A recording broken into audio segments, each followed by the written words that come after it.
Hi ಎಲ್ರಿಗೂ ನಮಸ್ಕಾರ. Welcome back to my YouTube channel. ಇವತ್ತು ಇನ್ಸ್ಟಂಟಾಗಿ ವೆಜಿಟೇಬಲ್ ಪಲಾವ್ ಹೇಗೆ ಮಾಡೋದು ಅಂತ ತೋರಿಸ್ಕೊಡ್ತೀನಿ ಬನ್ನಿ.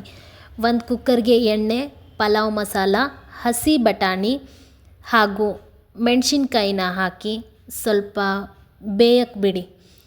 ಇದು ಆದ ನಂತರ ಈರುಳ್ಳಿ ಹಾಗೆ ಹೆಚ್ಚಿಟ್ಕೊಂಡಿರುವಂತಹ ತರಕಾರಿ, ನಾನಿವತ್ತಿಲ್ಲಿ ಬೀನ್ಸ್, ಕ್ಯಾರೆಟ್ ಹಾಗೆ ಆಲೂಗಡ್ಡೆನ ಹೆಚ್ಚಿಟ್ಕೊಂಡಿದ್ದೆ, ಸೊ ಅದನ್ನು ಹಾಕ್ತಾಯಿದ್ದೀನಿ. ಆಮೇಲೆ ಚೆನ್ನಾಗಿ ಮಿಕ್ಸ್ ಮಾಡ್ಕೊಳ್ಳಿ. ಫ್ರೈ ಆದಮೇಲೆ ಟೊಮ್ಯಾಟೊ, ಸ್ವಲ್ಪ ಜಿಂಜರ್ ಗಾರ್ಲಿಕ್ ಪೇಸ್ಟ್ ಹಾಗೆ ರುಚಿಗೆ ತಕ್ಕಷ್ಟು ಉಪ್ಪನ್ನು ಹಾಕ್ತಾಯಿದ್ದೀನಿ. ಸೊ ಇದು ಹಾಕಾದ್ಮೇಲೆ ಚೆನ್ನಾಗಿ ಬೇಯಿಸ್ಕೊಳ್ಳಿ. ಇದು ಬೇಯ್ದಾದ್ಮೇಲೆ ನಾನು 1 ಲೋಟ ಅಕ್ಕಿ ತೊಗೊಂಡಿದ್ದೆ, ಸೊ ಹಾಗಾಗಿ 2 ಲೋಟ ನೀರು ಹಾಕ್ತಾಯಿದ್ದೀನಿ.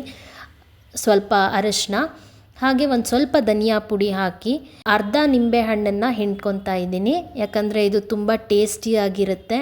ಸೊ ಹಾಗಾಗಿ ಒಂದು ಕುದಿ ಬರೋವರೆಗೂ ವೇಟ್ ಮಾಡಿ. ಅದಾದ ನಂತರ ನಾನಿಲ್ಲಿ 1 ಲೋಟ ಅಕ್ಕಿನ ಏನು ನೆನೆಸಿಟ್ಕೊಂಡಿದ್ದೆ ಅದನ್ನು ಹಾಕ್ತಾಯಿದ್ದೀನಿ. ಹಾಕಿ ಆದಮೇಲೆ ಚೆನ್ನಾಗಿ ಮಿಕ್ಸ್ ಮಾಡ್ಕೊಳ್ಳಿ.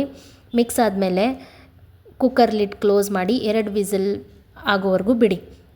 2 ವಿಸಿಲ್ ಆದಮೇಲೆ ರುಚಿಯಾದ ವೆಜಿಟೇಬಲ್ ಪಲಾವ್ ರೆಡಿ ಆಗುತ್ತೆ.